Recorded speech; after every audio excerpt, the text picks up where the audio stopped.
Fellow Rotarians and guests, as I mentioned in the opening remarks to start this meeting, today's fellowship is a very special one. It is one, as I said, where we will recognize and present the Vocational Service Award. But lo and behold, it is no ordinary presentation today, because it is what we have classified and entitled the Orville Walker Vocational Service Award. With that said, I will now give an outline as to the meaning behind this award, and then we move into the presentations. But fellow Rotarians and guests, like any outstanding, exquisite ceremony as the one we are having today, we must of necessity have special greetings from a very special person in our Rotary movement. And so at this point in time, it is my pleasure to invite our own assistant governor. And I say that each time because she's assistant governor for Rotary and the district, but it is also our own Rotarian and past president. Hence my title, our own assistant governor, A.G. Marie, to bring greetings. Thank you, President Audley. PAGs, I'm sure we must have some online, especially our honoree, Reverend Dr. Webster Edwards, and his family. Past President Donovan Walker, son of the late Orville Walker, and other members of the Walker family. Fellow Rotarians and guests, good afternoon. I bring you greetings on behalf of our District 7020, and in particular, our District Governor, Charles Seeley, who would like to be here, but unfortunately, because of the COVID traveling restrictions, cannot join us. This is indeed a momentous day in the life of the Rotary Club of St. Andrew. And I would like to congratulate the committee responsible for this event, led by the Vocational Service Chair, past President Jamelia Davis. Today, the club is honoring two of its great stalwarts, men who have stood tall in Rotary for 42 and 43 years. Rotarians who have shared their time and talents, not only with this club, but with the district and indeed the entire Rotary world. And I say this with the support of the following, and I need mention only two specific seminal gifts from these two stalwarts. P.G. Webster, providing the entire Rotary world with an alternate Rotary grace, and P.G. Orville, conceptualizing and delivering with the help of this club, a cardiac unit at the University Hospital of the West Indies, which at the time was the only such facility in this region. What a legacy. District 7020 is indeed proud of these two Jamaican sons who have brought distinction to Rotary and congratulates them on living to the utmost the Rotary ideal of service above self. The district also compliments the Rotary Club of St. Andrew on its many achievements, and on this occasion, congratulates the club on being able to hold the interest and attention of these two stellar Rotarians for so many years. In Rotary, vocational service is the second avenue of service. No aspect of Rotary is more closely related to each member than a personal commitment to respect one's vocation or occupation to fellow Rotarians and to exemplify the characteristics of high ethical standards and the dignity of work. Both PAGs, Webster and Orville, epitomize this commitment, and it is not surprising to me that history has convalesced around these two close friends who have shared Rotary who have served Rotary so admirably over the past many years. It is not surprising too that PAG Webster is the first recipient of the Orville Walker Vocational Service Award. I believe this is a goosebump moment in history, if you stop to think about it. Their commitment to high ethical standards in their professions has been unquestioned. Reverend Dr. Webster Edwards, we salute you on this auspicious occasion and say to you, well done on a lifetime of Rotary service.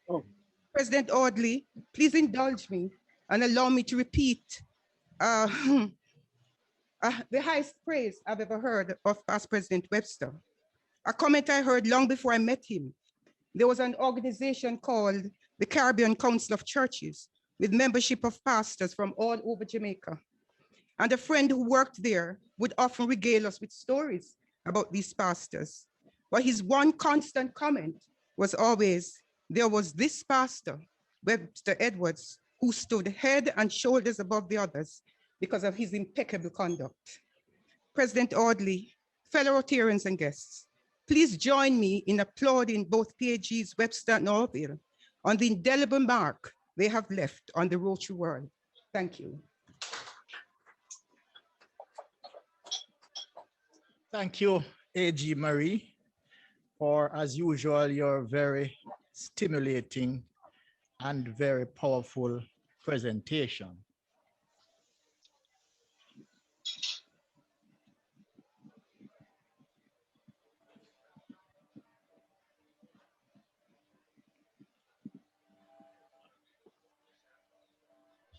Fellow Rotarians and guests, as I have said for several times now since starting this meeting, that today's fellowship is very special.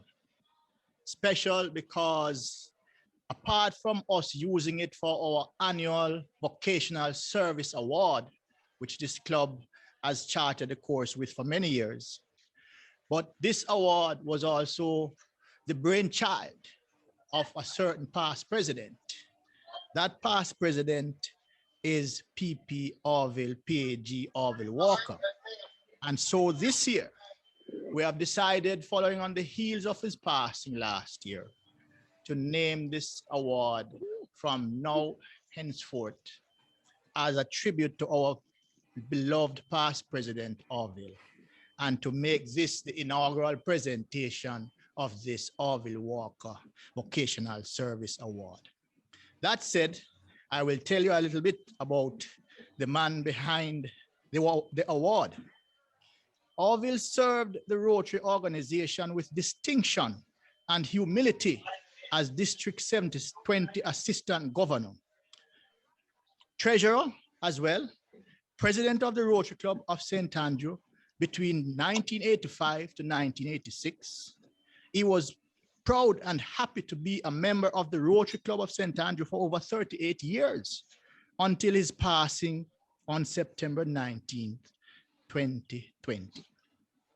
In this club, he made many of his closest lifelong friends, including our awardee today.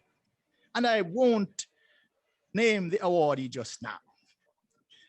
During his tenure as an assistant governor, he gave oversight for 3 years to the development and expansion of various Rotary clubs in Kingston and St. Andrew, Spanish Town, Port Antonio, Ocho Rios, and Maypen. In 1986, during his term as the president of this club, his major project was the completion and delivery of the UWI cardiac diagnostic unit at that hospital. This unit, the first of its kind in the English-speaking Caribbean, to this day provide quality cardiac care for persons throughout the Caribbean. Orville Walker enjoyed Rotary and serving as a Rotarian.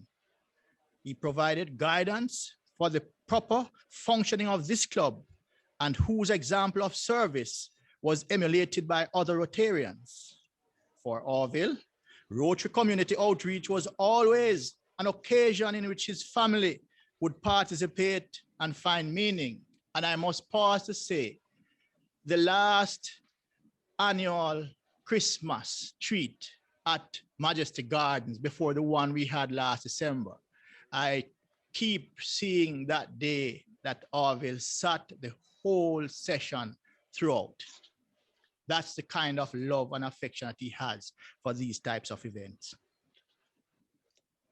Orville gave generously of his time and talent without counting the costs, spearheading many fundraising initiatives, sponsoring Rotary celebratory activities, attending innumerable local and overseas Rotary conferences and assemblies.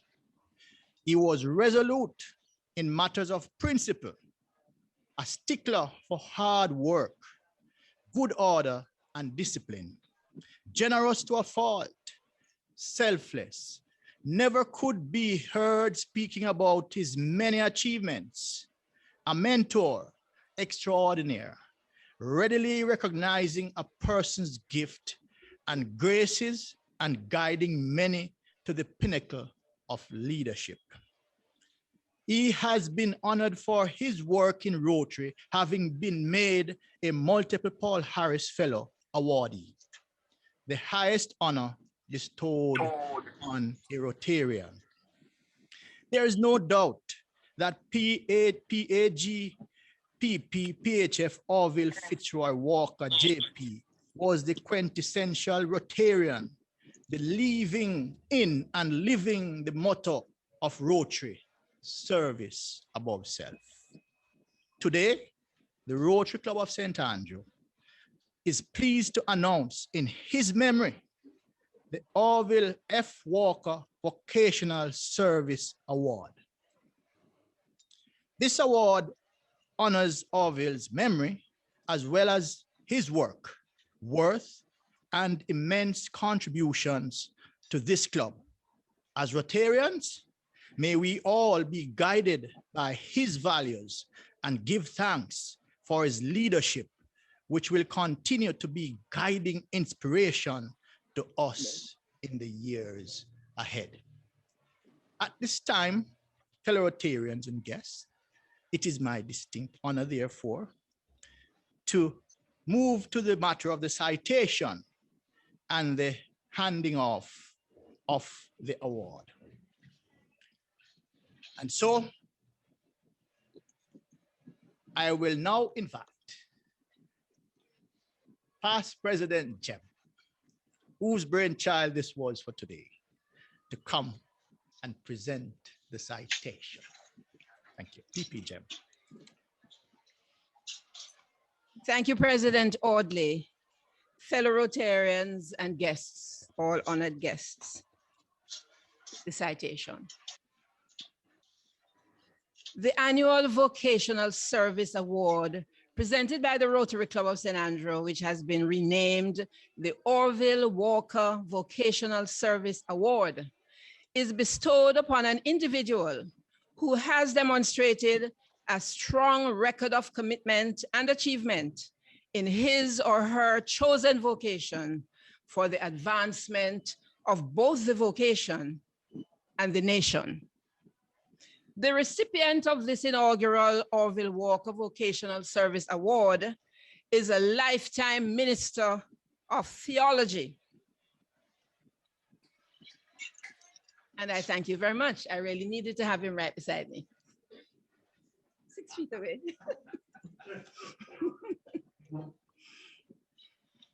Thank you, thank you. I'll repeat the last line. The recipient of this inaugural Orville Walker Vocational Service Award is a lifetime minister of theology.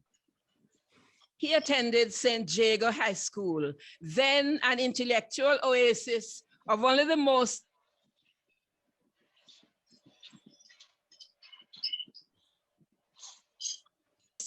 academically 110 ball due to the influence of his Sunday school teacher. And in 1961, he enrolled at the Union Theological Seminary, where he trained as a minister of the Methodist Church. Our awardee's thirst for knowledge was unquenchable.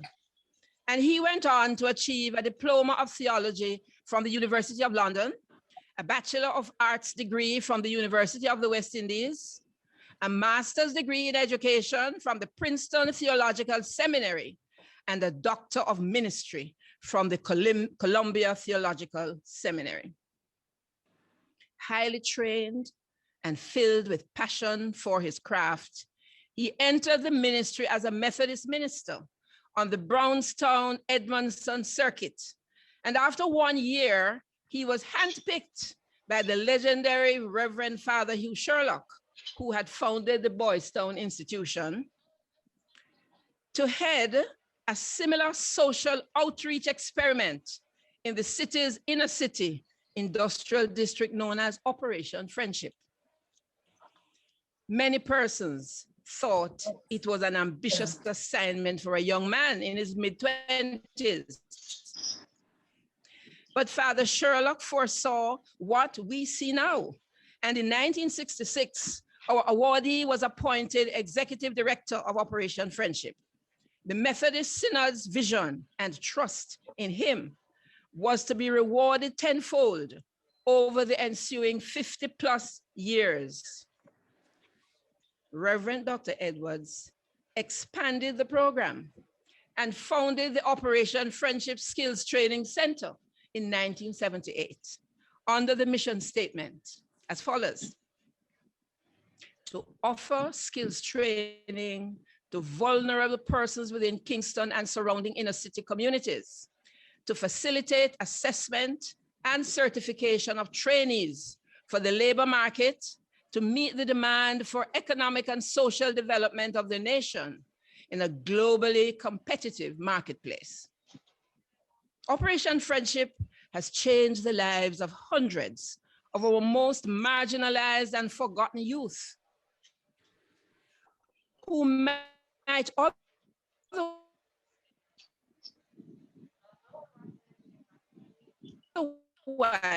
have been lost to crime and poverty, and of Reverend Dr. Edwards' divine Christian vocation.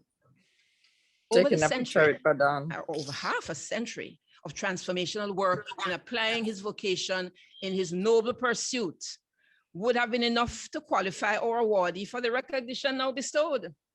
But for Reverend Dr. Edwards, this was just a part of his story. He has served as chaplain of the Port Security Corps and also of the Jamaica Defense Force since 1978, presiding at the Garrison Church at Up Park Camp.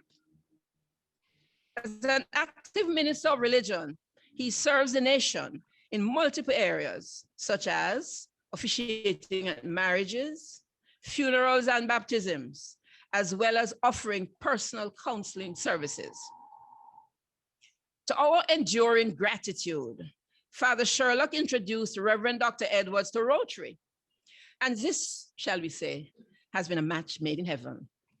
He has served with distinction in almost every area of Rotary Club and district life. And his titles and accolades include President, Rotary Club of St. Andrew, 1982 to 83, Assistant District Governor, Charlie Braham Awardee, 2001, Distinguished Rotarian Awardee, 2004, and Paul Harris Fellow. Our awardee also served the nation on a wide variety of public boards and committees, including the Board of Jamal from 1978 to 2016, including as chairman for 3 years, the Gun Court Review Board, the Peter Moses-led commission established by Parliament in 1999 to review gas price hikes and the resulting strikes, the Police Service Commission, the 2000 National Commission on Ganja, the Common Entrance GSAT Review Committee of the Ministry of Education, the Postal Corporation of Jamaica, the Advisory Board of Food for the Poor, and the National Family Planning Board. He is a Justice of the Peace and a lifelong member of the Lay Magistrates Association. A grateful nation has also recognized Reverend Dr. Edwards for his unstinting service with the Norman Washington Manley Award for Excellence in 2000, the Lay Magistrates Association of Jamaica Award, and the Order of Distinction Officer Class in 1979.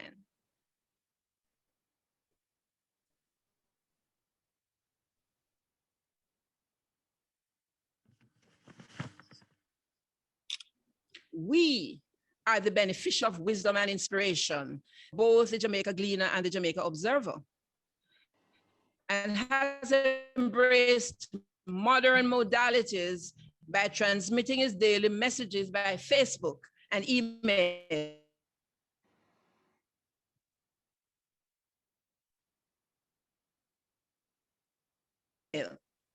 He also compiled and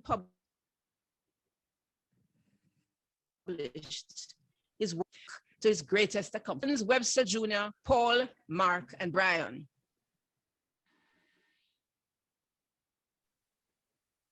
In all his endeavors, our awardee of his vocation.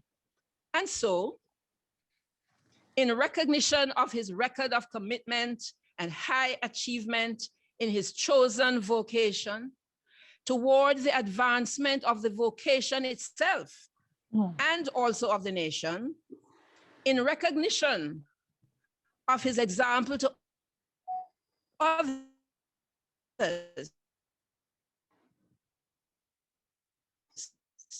in striving for vocation, now presents with the Orville Walker Vocational Service Award 2020 to 2021. Thank you.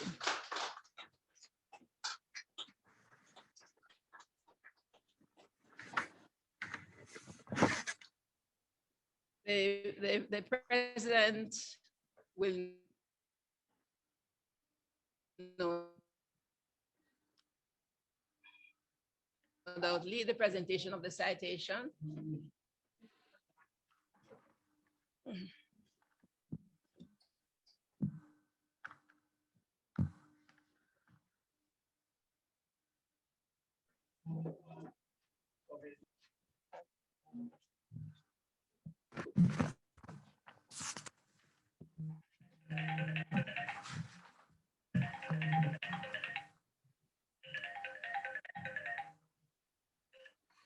Hello. Yes, sir.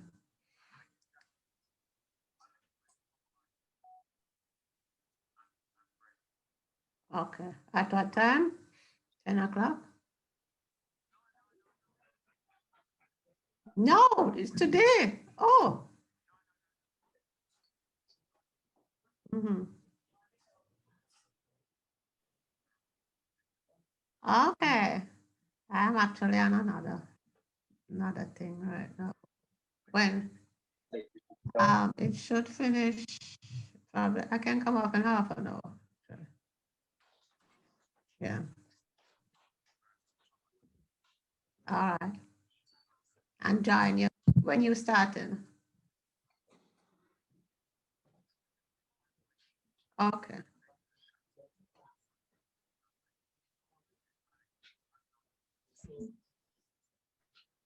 Mm-hmm. Okay. All right. Okay. Please turn off your audio, please.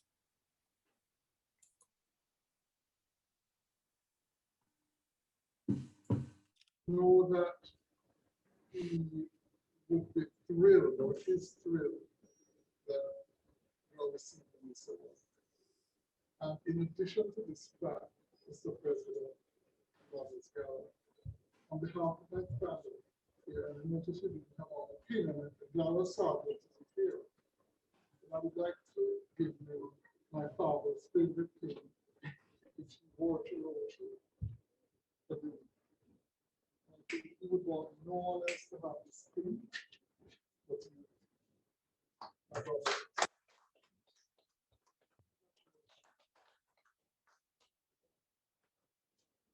Thank you.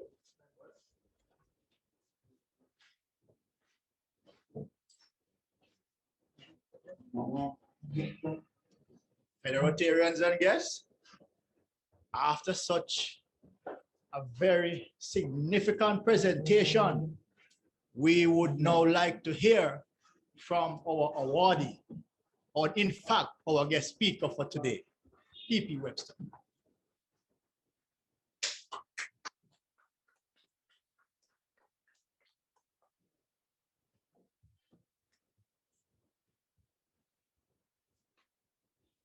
Mr. President, fellow Rotarians and guests, Donovan, and other members of your family. I hope that one day I will be even half the person that Orville Walker was. Be assured that I will continue to be inspired by his humility, sincerity, generosity, and his patriotism. Please accept my gratitude for this award, Mr. President. I will treasure it, and I will always remember this day. Permit me to take you on a very brief journey of what I would consider as some of the highlights in my vocation. In February 1966, the Reverend Hugh Sherlock invited me as his guest at the Rotary Club of Kingston, which met at the Myrtle Bank Hotel in downtown Kingston. I have a very vivid memory of looking in that ballroom, seeing these men immaculately dressed. And one of the things that I can remember, the then Governor General Sir Clifford Campbell was a member. And apart from himself, I observed only 3 members of that club who was as highly pigmented as myself. Later on, I came to know them. One was a dentist, Dr. Frank Roberts. Another one, a manufacturer, Brinkman Douglas. And another, a distinguished surgeon, Professor David Hoyt from the University of the West Indies. Little did I know that Father Sherlock was sort of initiating the contacts which were to prove very, very indispensable when the time came for building the workshop at Operation Friendship in Western Kingston. The second highlight was when I was awarded the Norman Washington Manley Award for Excellence. At one time, I wondered just whether they weren't making an error. Because when I looked on the distinguished lists of persons who gained this award, I somehow felt as if I was out of place.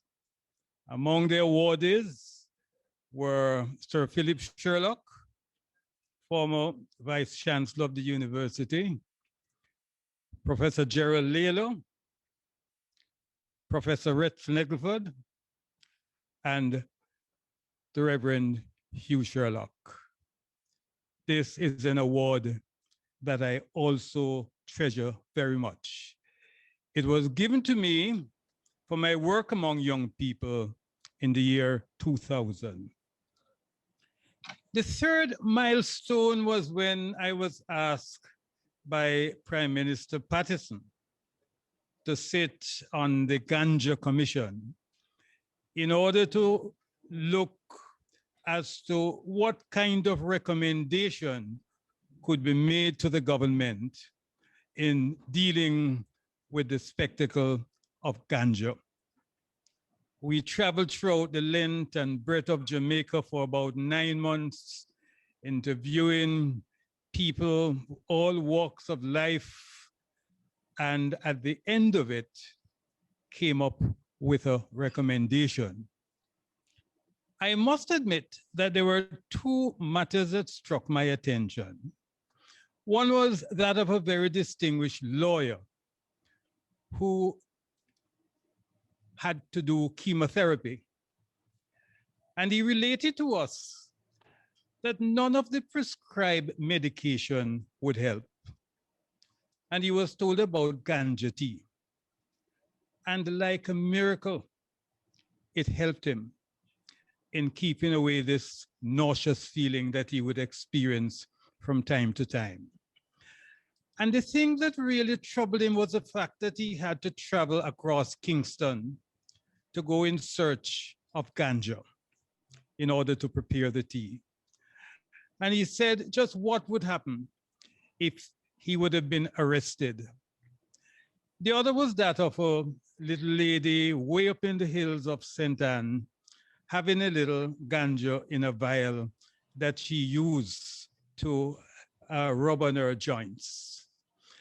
And the thought really emerged that when you looked on cases like those, and also the thousands of young men who were criminalized for using a spliff, there was absolutely no doubt that there was something that ought to be done to decriminalize the whole use of ganja. I think it would be well for us to say that this has been misunderstood because the recommendation specifically stated that it should not be permitted to be used at a stadium. It shouldn't be used in the street. It was only allowed in the privacy of one's house. Now, when we look and we see the wholesale indiscipline that has sort of permeated the society, we sometimes wonder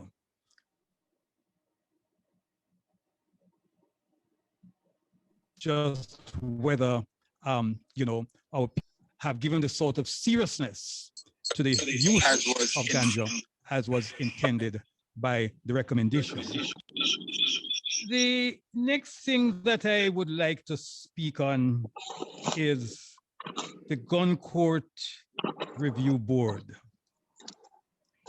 In the year 1962, only 66 murders occurred in Jamaica. It was one of the lowest in the entire world. It was 3.9 per 100,000 of the population. By 1972, it had increased to 170. In 1973, the whole country was stunned when there was a 25% increase to 227. And everyone thought that something had to be done to stem the murder rate that we were experiencing in Jamaica. Early in 1974, we had another series of events. On the 14th of March, a very prominent businessman, then head of what was known as Modern Furnishing Company, Leo Henry, he was brutally murdered at his workplace.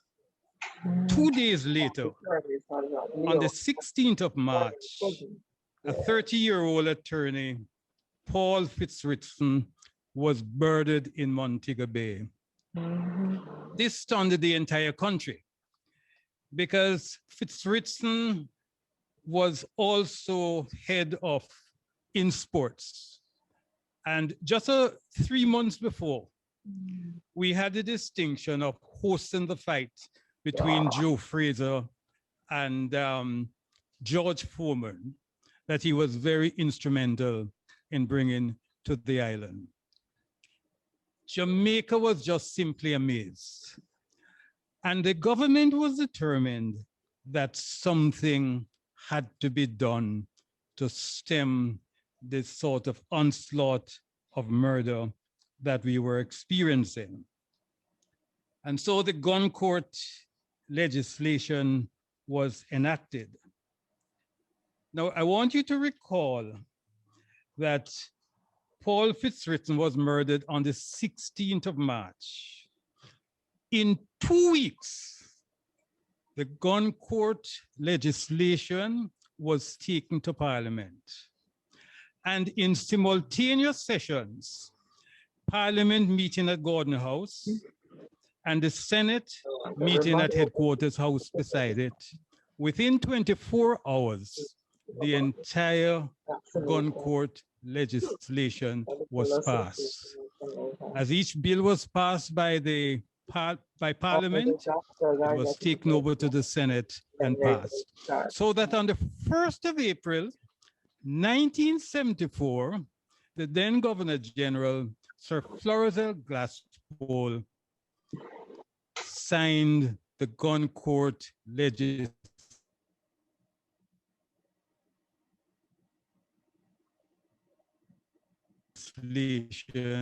into law, being placed into law. There were certain peculiarities about the gun court legislation. Cases were to be tried quickly and punished harshly. You see, it was intended basically to be a deterrent. Trial was to be held in camera, no press, no bail, no appeal. And one of the most, I would say, horrific part of the gun court legislation was the mandatory sentencing, which was decreed by the legislation. And that mandatory sentencing meant that one would be sentenced to indefinite detention. The only chance one had of having something being done to the sentence is that the legislation provided for a gun court review board.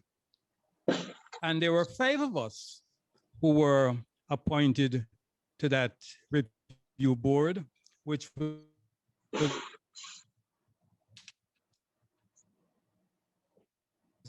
chaired by a judge. Services, myself, and I think a psychiatrist was also in that group of 5.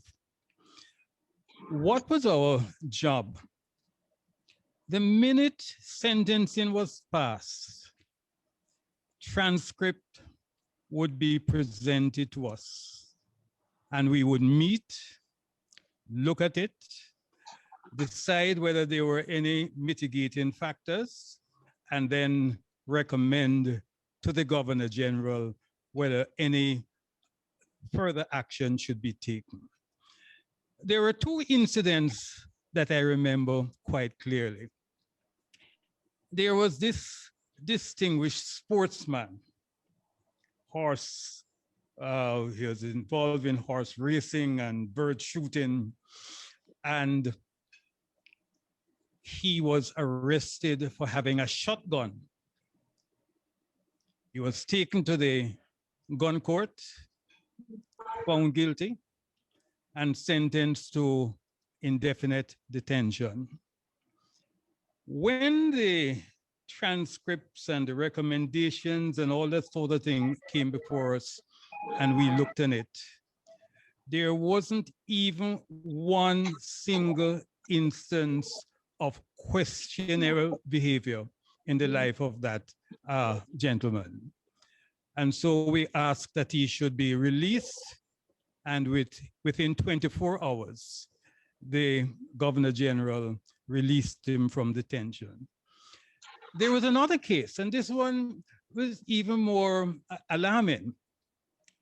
This gentleman was an overseer on a large property, and his house was burglared. And so he invited the police to come and investigate. In going through, looking on a shelf, they saw a bullet. And they said, you guys check what is this? He says, oh, that has been there for many years. Somebody's He was mic is arrested. interrupting the speaker. Please turn it off. What about the what did I do? Indefinite detention. When we looked on the transcript the whole history of his life, the recommendations. Again, there was no questionable period. So we recommended that he should be released, and within 24 hours, he also was released from detention. So although the gun court legislation was harsh, the review board was a sort of safety valve that would look on extenuating circumstances where they existed, and as a result would ensure that, you know, persons were not unnecessarily punished for things of which they were not really guilty. But at that time, there was a great ferment among the legal experts. And the matter was taken first to the Court of Appeal, which initially declined to hear the case, but then a constitutional matter was brought up, and they decided to send the gun court legislation to London in order that it should be examined. By a majority decision, the gun court legislation as it then stood was regarded as unconstitutional. And in the words of Lord Dicklock, who along with Lord Simon and Lord Edmund Davis, I will just sort of quote briefly what they said. That sentencing is a judicial process. What Parliament cannot do consistent with the separation of powers is to transfer from the judiciary to any executive power whose members are not constitutional. The severity of the punishment to be inflicted on an individual member. In other words, as I understand it, according to the separation of powers, the Parliament cannot really infringe on the preserve of the judiciary. And so the gun court, not the gun court, the review board was declared to be unconstitutional, and we were summarily dismissed.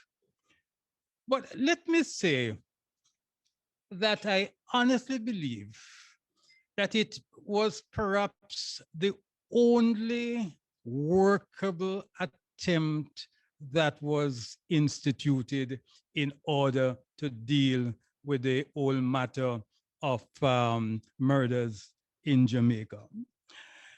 Because in 1974, that's the year of the gun court when it was put into operation, murders reduced to 195 from 227. Well, you know what's the result, eh? In the year 2005, 1,674 murders were committed in Jamaica, 58 per 100,000. And that year, we had the distinction of having the highest murder rate in the entire world. Over the past 47 years, varying things have been tried with minimal effect. What did I learn from that experience?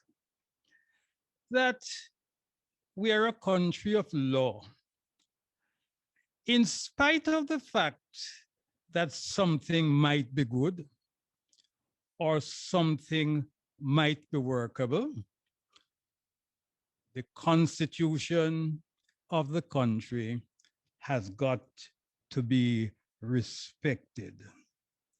And in all things, we are a country of laws.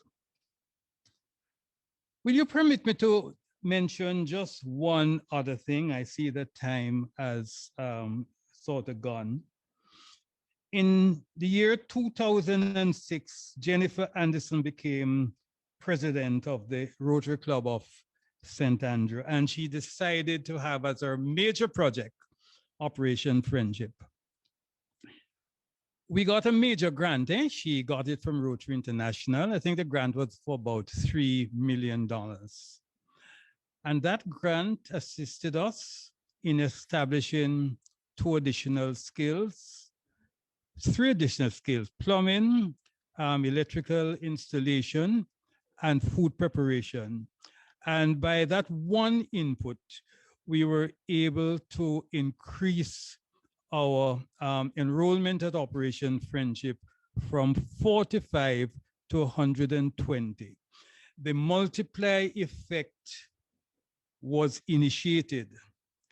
And over the years, because of that input, we have received significant grants and have been asked to provide training by JSIF, by CSJP.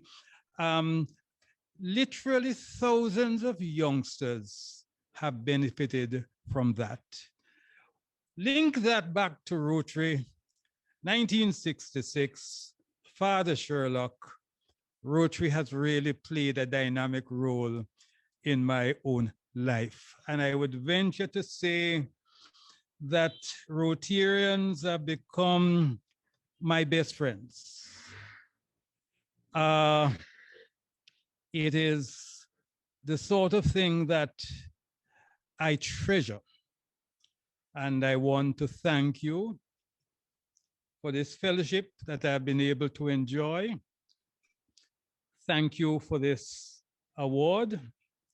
And I pledge that I will do everything in order to ensure that your award to me today will be honored, and I will be a credit to all Orville Walker and the other persons who have donated to this have entailed. Thank you very much. And I'm sorry.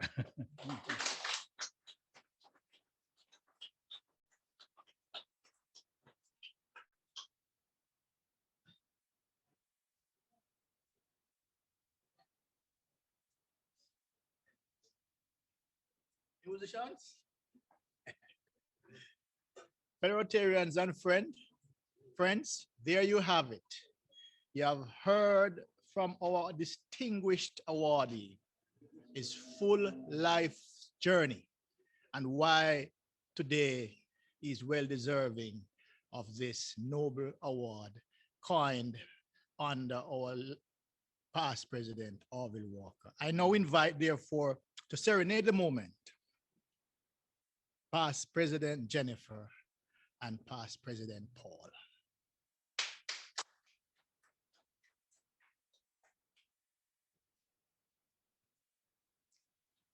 President Audley, fellow Rotarians and guests, the song I sing today aptly describes both gentlemen of this special award ceremony.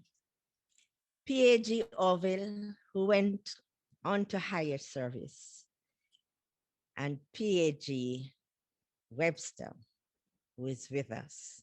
It is therefore an honor to sing this song, The Impossible Dream.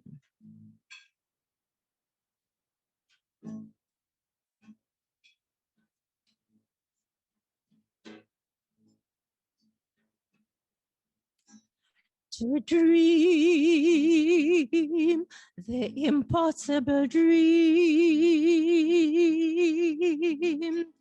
to fight the unbeatable foe, to bear with unbearable sorrow,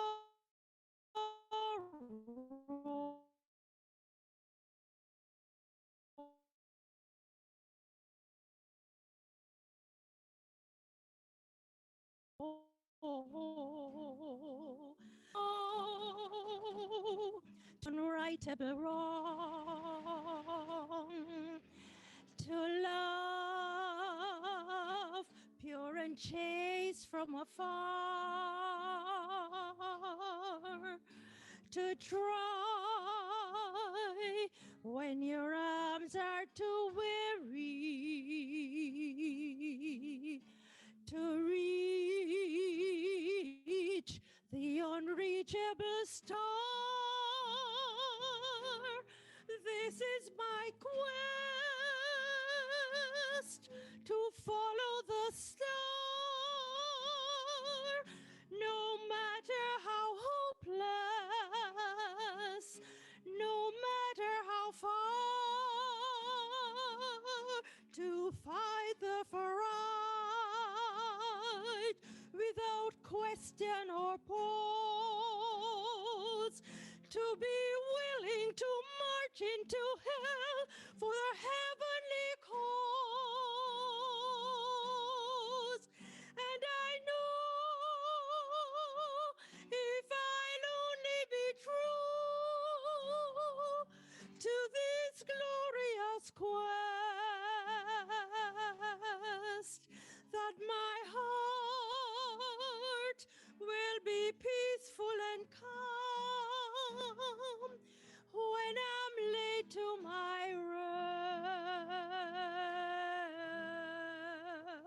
rest, and the world will be better for this, that one scorned and covered with scars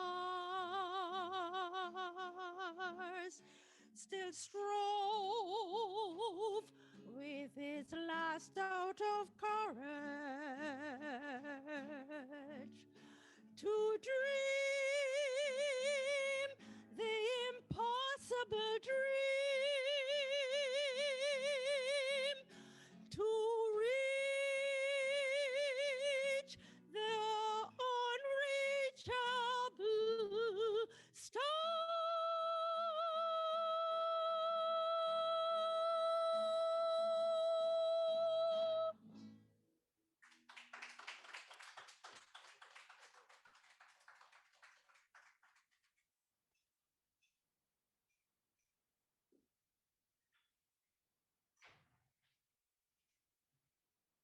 Oh, wonderful.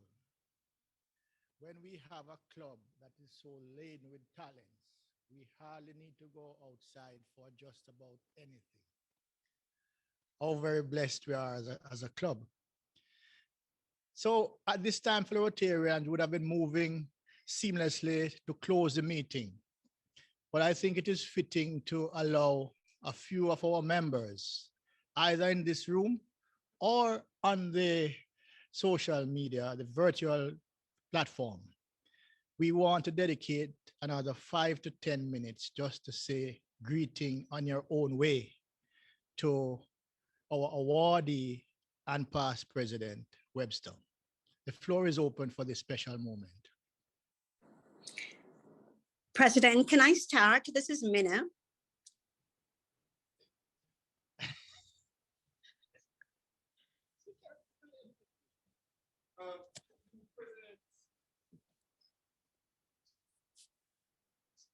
Did you give me the go-ahead, Mr. President?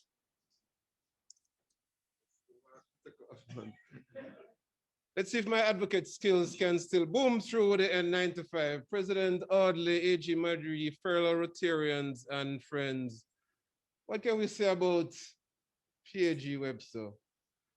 A friend, a mentor, a brother, a Rotarian, a pastor, a humanitarian, a counselor, leading everything in our club, even at his tender years, our wellness program, and defeating all the youngsters half his age in every area of fitness.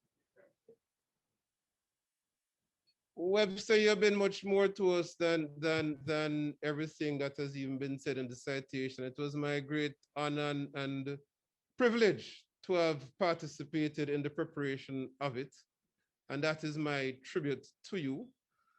You have been for us in our own family, the embodiment of everything that has been said. You've been the pastor at my daughter's wedding. You've said every grace at many of the functions at my house, public and private. You've been the justice of the peace for almost every document we've done for all my children throughout school. You've been a judge at my office Christmas function. You've been truly a man for all seasons. It's been and continues to be a great honor and privilege to know you, to learn from you, to fellowship to you, and to be able to call you friend.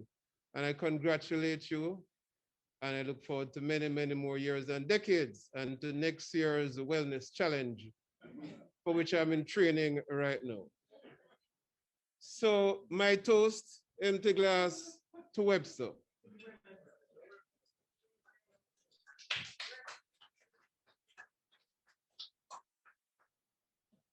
Thank you, Past President Lance.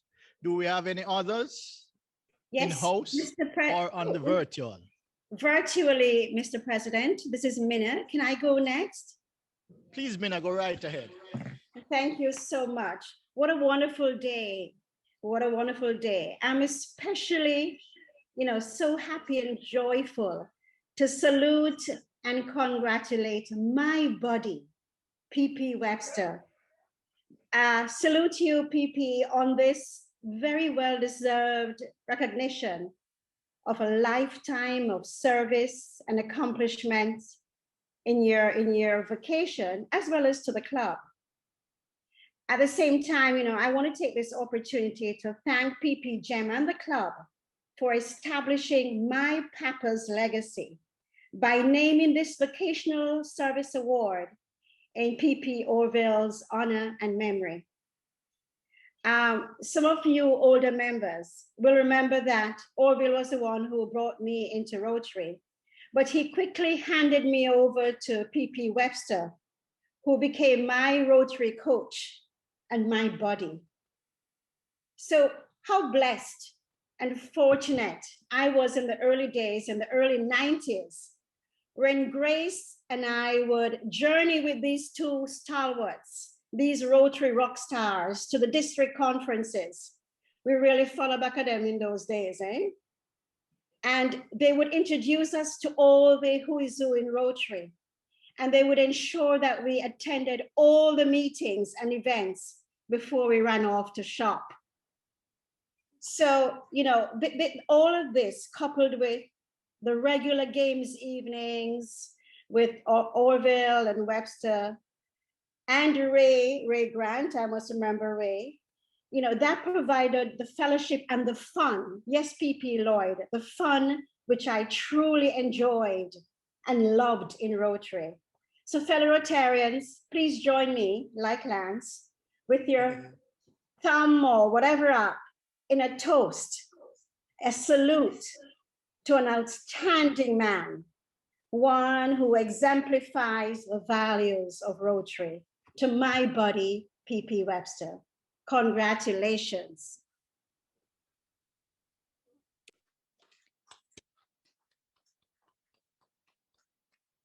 We have room for two more.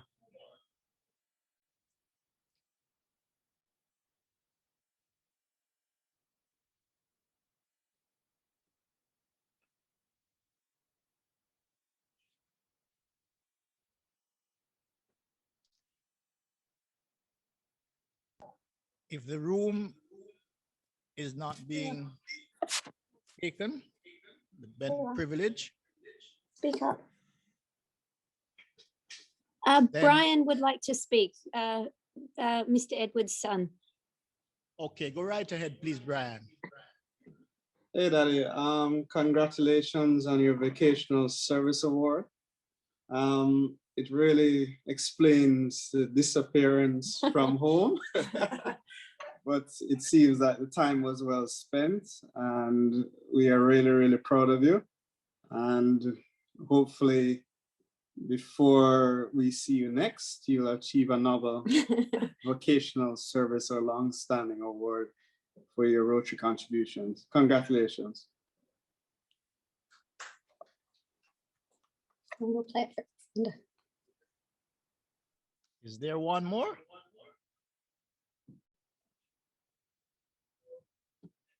P.P. Lloyd. You are.